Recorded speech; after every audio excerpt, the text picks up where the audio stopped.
This is basically how things have been explained to me.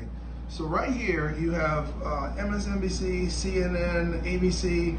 This one's going to be Fox. We're just going to put that guy on the side. It says highlighter, not Hitler. Calm down, everybody. And here you have Black Lives Matter. So who owns Black Lives Matter? Who invests in Black Lives Matter? Well, the Clinton Foundation. Who else? George Soros. And this is Antifa. So now you have an event. The major news networks have to cover the event. An African American man is killed by police. It doesn't matter that he's a felon.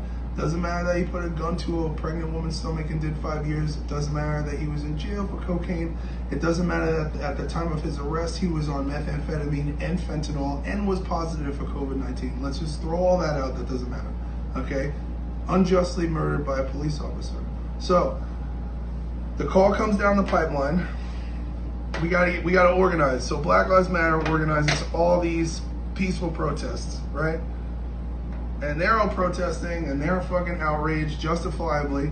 But what else do you have? We have Antifa, who's paid for by George Soros. These are highly trained professional rioters and escalators. So they move in and disperse throughout all the different riots, right? And then the Clinton Foundation pumps money into promoting this stuff on social media and pushing the movement. And so the networks all scramble because they're filming the social unrest. As these people are protesting, these professional rioters and looters start setting fires. They burn cop cars, they set up brick pallets, they destroy public property, and they stay in the shadows and hide behind and make it look like Black Lives Matter and African American culture as a movement is unruly, violent, and insane.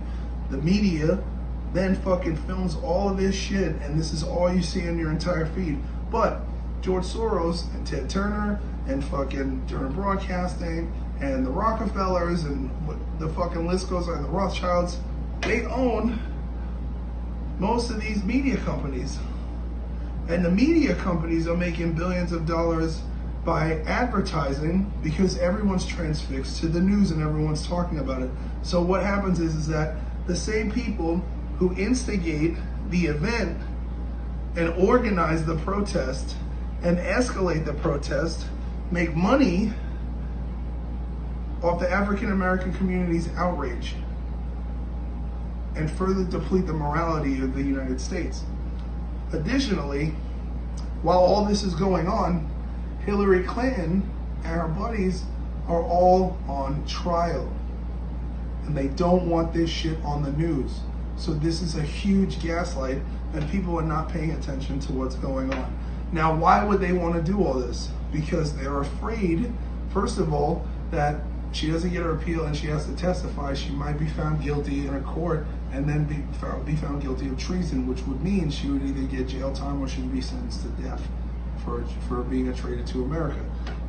The DNC is not going to be looked in a very good light in an upcoming election if that's the case.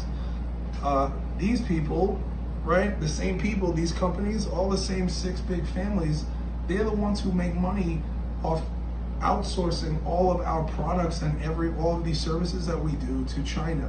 Okay, Donald Trump puts tariffs on everything that comes in from China so that they have to pay a tax to America so that we can rebuild our economy, which takes money away from these families. They desperately don't want Donald Trump to stay in office because they don't want people from the DNC to be prosecuted and go to jail for treason, and they don't want to fucking pay the tariffs to China, and they don't want to build the American democracy because these people they're sick. They want to have control, and they've been getting away with this gaslighting situation on the American people for so many years. They feel entitled to it. There's a huge fucking problem going on where we have turned into this citizens policing other citizens over a veil of racism that doesn't exist. I'm African American, I'm 38 years old, I've grown up in this country, and I have not experienced actual racism.